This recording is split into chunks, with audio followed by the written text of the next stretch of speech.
1 Corinthians 7 verse 4 from the Message translation. 1 Corinthians 7 verse 4 from the Message translation.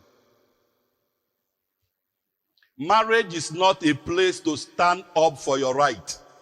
Marriage is a decision to serve the other, whether in bed or out. Hallelujah. Briefly this morning we're looking at your marriage and your destiny. Your marriage and your destiny. When we said your marriage and your destiny, what do we mean? Your marriage simply means the person you have chosen to spend the rest of your life with. The person that you have chosen to be your partner. And when we say the person this time around, we need to define a little bit in our generation. An opposite sex. Because men marry dogs these days. Women marry their cats these days. It was between Adam and Eve at the beginning. Not Adam and Steve. Hallelujah. Your marriage simply means the person you choose to spend your life with, either as your husband or as your wife. Your destiny, on the other hand, is God's plans and purposes for your life.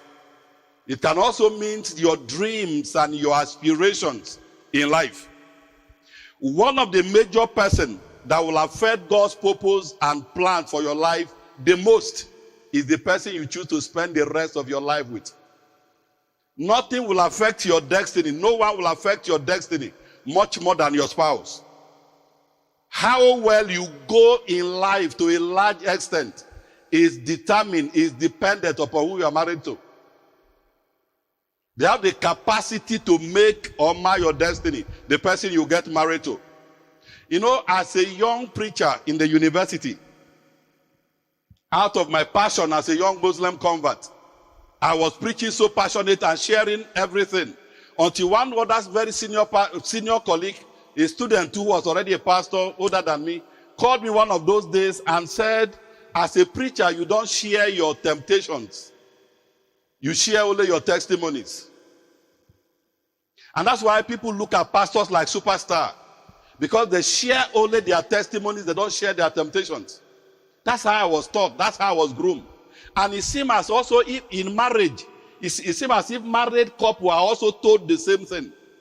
That you share with people only the good side of your marriage. That you don't share the bad side. And so, to a certain extent, the single persons in the house who are believing God to get married now look at the part of the marriage vow that say for better, for worse.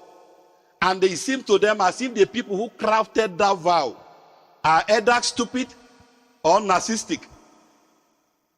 Because they felt there's nothing like the worst part of marriage. Or they're not like the worst days in marriage. Just a few days ago, my very good friend in the law school, I saw her video on somebody's status. And then was addressing the press, addressing the press conference. Wearing black and all of that. And I listened. And it happened that her elder brother has just been killed by his wife. The lady's elder brother, so I have to look for her phone number, called her, what's going on? He said, yes, that the young man had just been killed by the wife, and that the wife is lying and is even on the run. As all of that. So when you see things like that, you now be wondering, how come nobody talk about the issues, the challenges of marriage? You know, in these days of social media, you see people post pictures, 15 lovely years together, 30 beautiful years together. It's not the complete truth. Hallelujah. I read the book some times ago, The Path Less Traveled by Scott Peck. And in his introduction, he said life is difficult. He said life is difficult. But that is a statement that most people will not like to hear. But the truth is, life is difficult. And permit me to borrow his phrase this morning. Marriage is difficult. As a matter of fact, marriage is more difficult than wedding.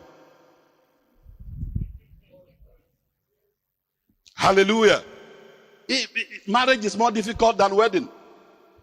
For a young man, I know quite a few young men that wedding is keeping them from getting married. So it means wedding is difficult. But marriage is more difficult than wedding. Hallelujah. Marriage is more difficult than wedding.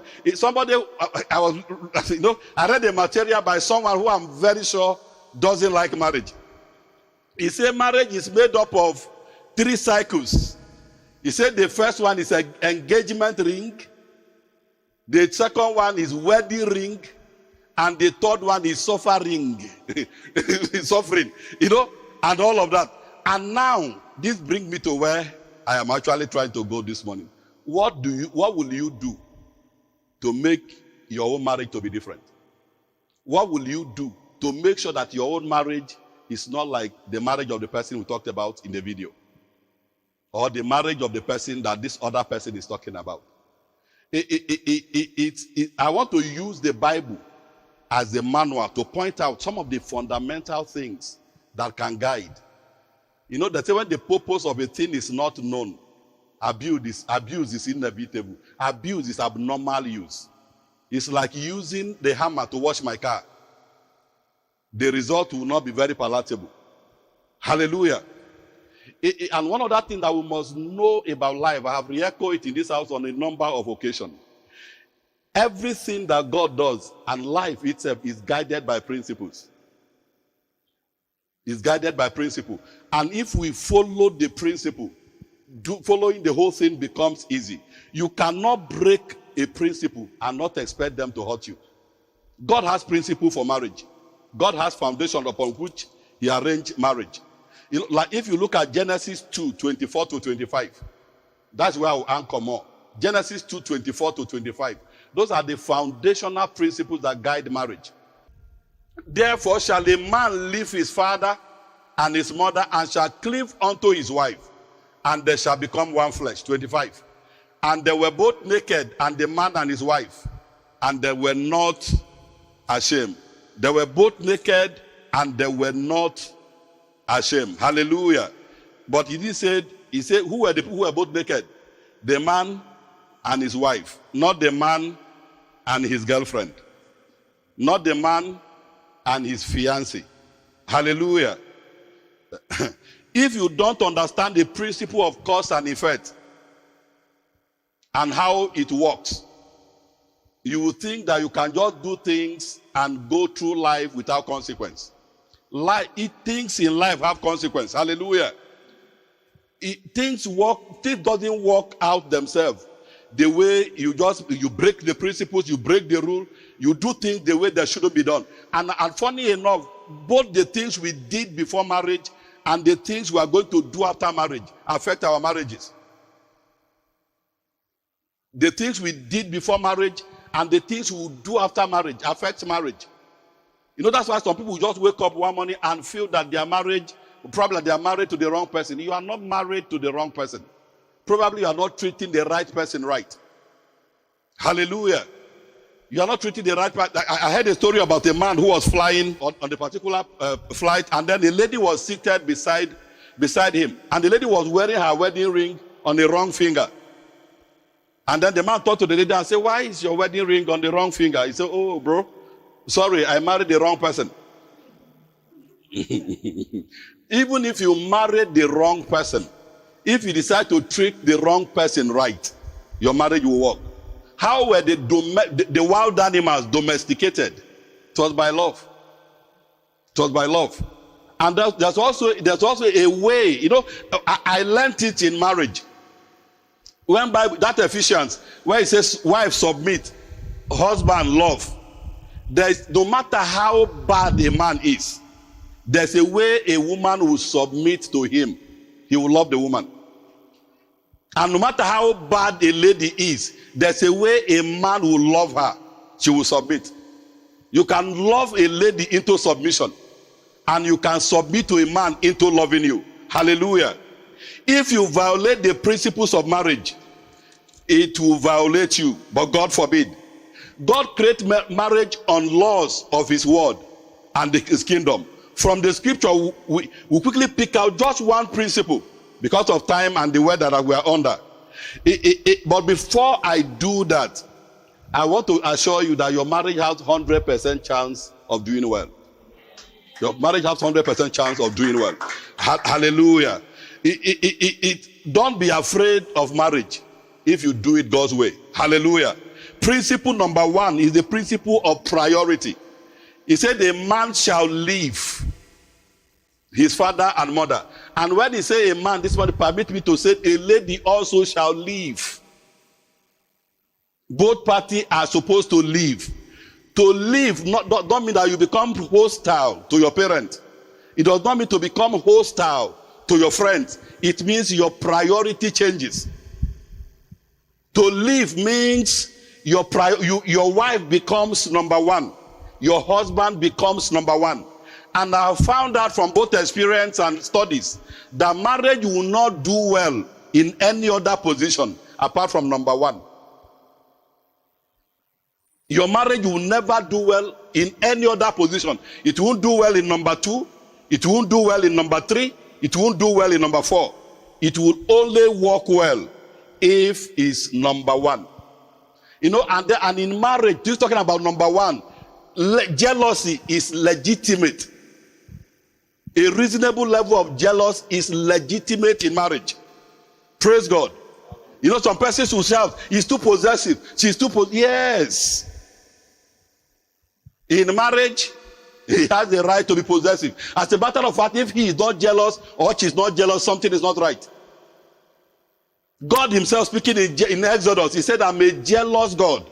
He said, you will not have another God but me. And we are created in his image and in his likeness.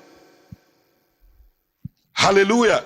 A child who doesn't pick anything from the parent, at times something is not right. So if God is our father, it means jealousy is permitted. Hallelujah. How to maintain priority in your marriage? You have to prove it real time. You have to prove it. You don't say you are my priority and there's nothing to show. Scripture says faith without work is dead. Faith without work is dead. At this point in time, she should be your best friend. And he should be your best friend. Communication before it gets to your parent. You should have, God forbid that you will have reason to bring your parent to settle you. In the name of Jesus. You have heard me repeated it in this house on few occasions. By November, our marriage will be 10 years. Nobody has had the privilege to sit us down. To say that your husband said your wife. No. No. It's doable. It's possible. It's dependent on you. Hallelujah. And also another proof of priority is sacrifice. You have to give up some things. If you say that I am important, if you say that I'm number 1, you will give up some things for me. For example, in my home, my wife had to give up African Magic. Yes. In the last 10 years, she has not done African Magic in our house. And then I gave her Premier League.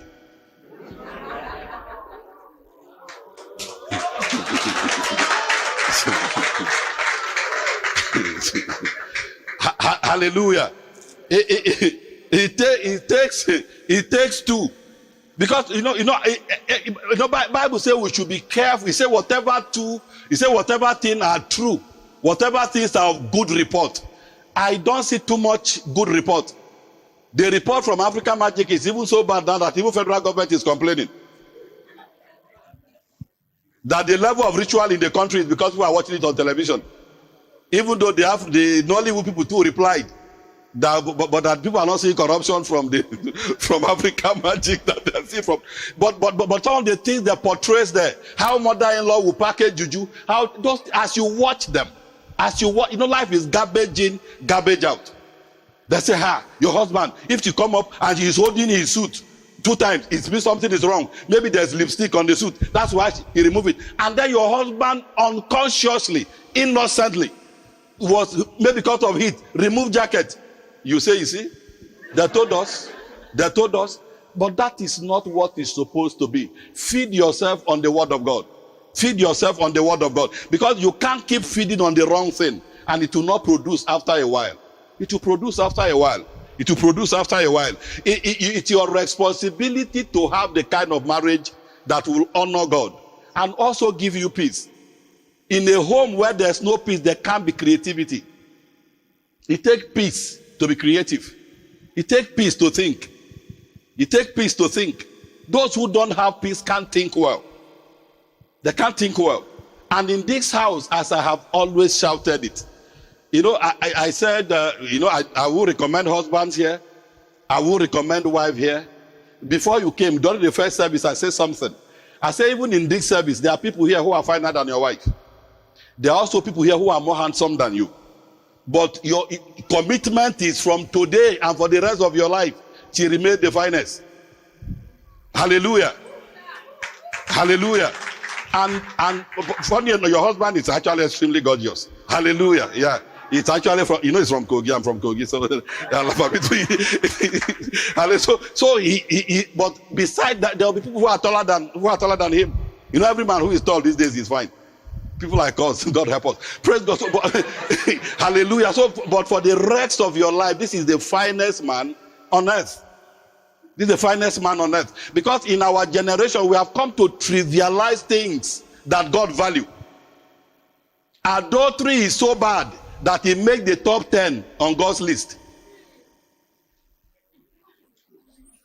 It's so bad. And adultery does not mean until you have done something else. There's a level at which you go. There's a level of intimacy that is not permitted with another person outside of your home. I know you have been counseled plenty and plenty. I'm also talking to everyone seated here this morning. As I've always said, we are living in a house that we are 95% or thereabout single.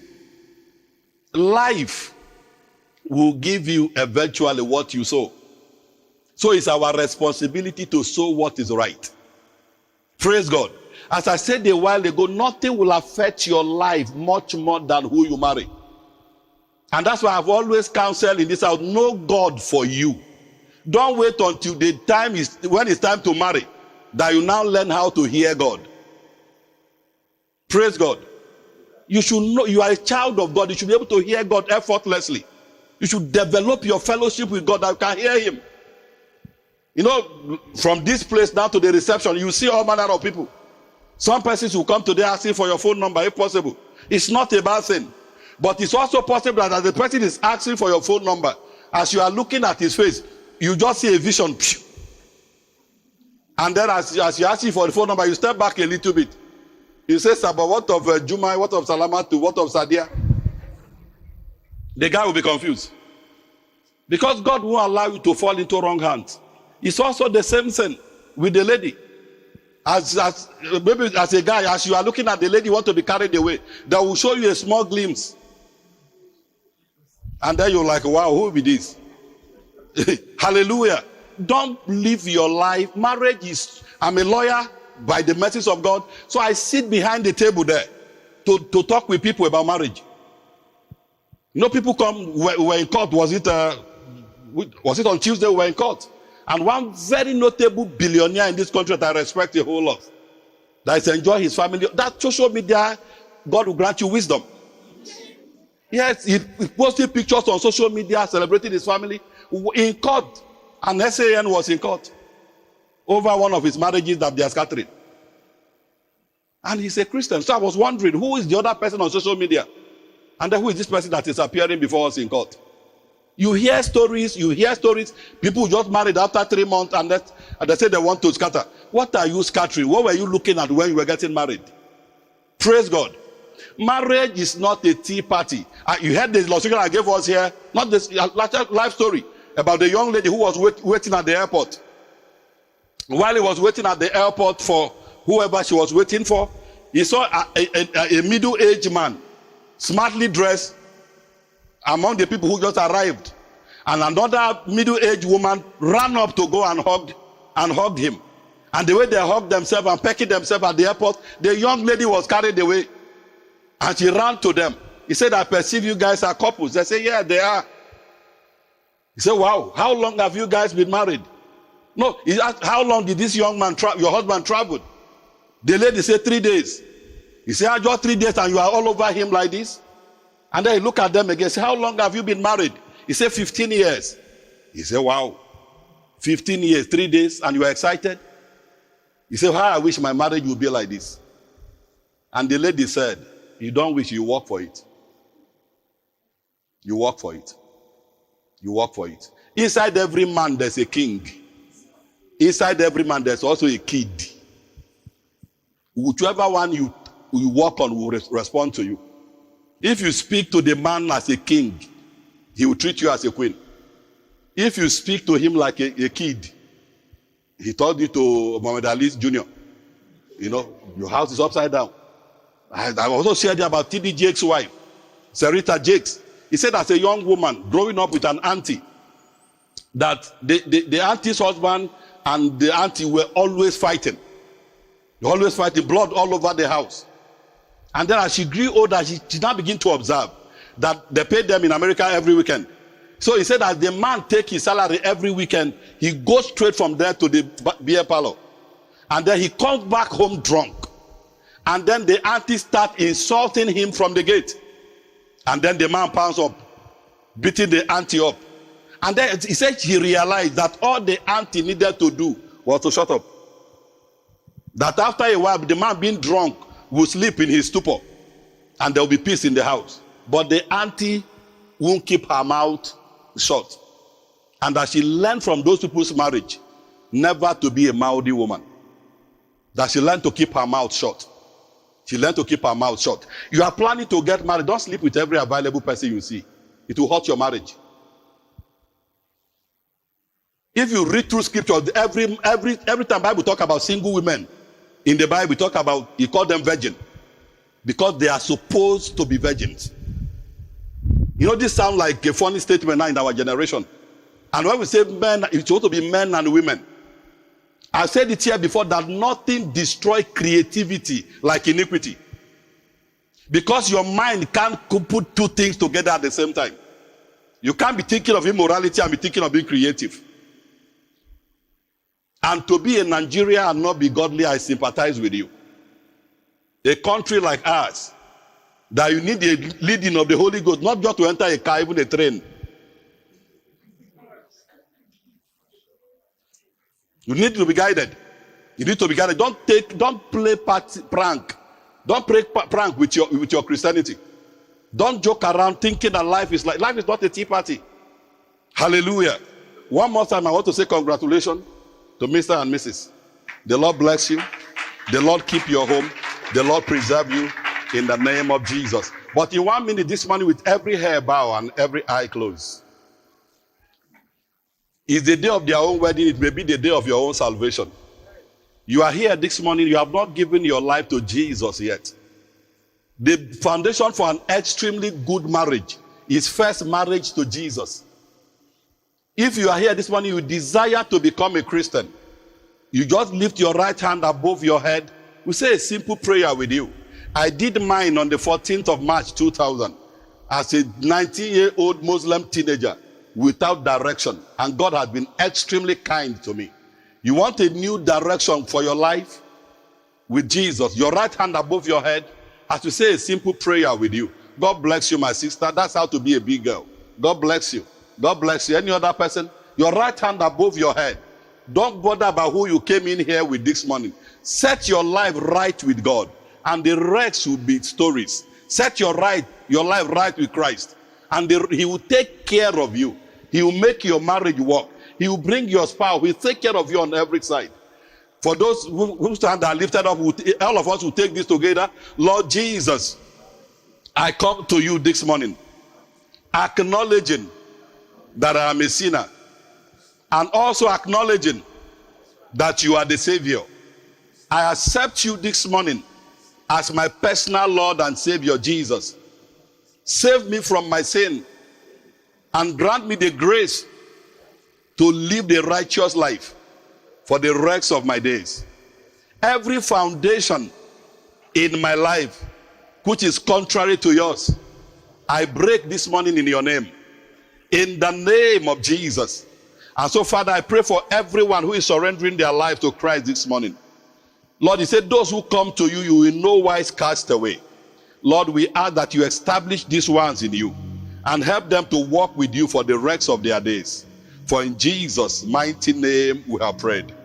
Amen. Hallelujah.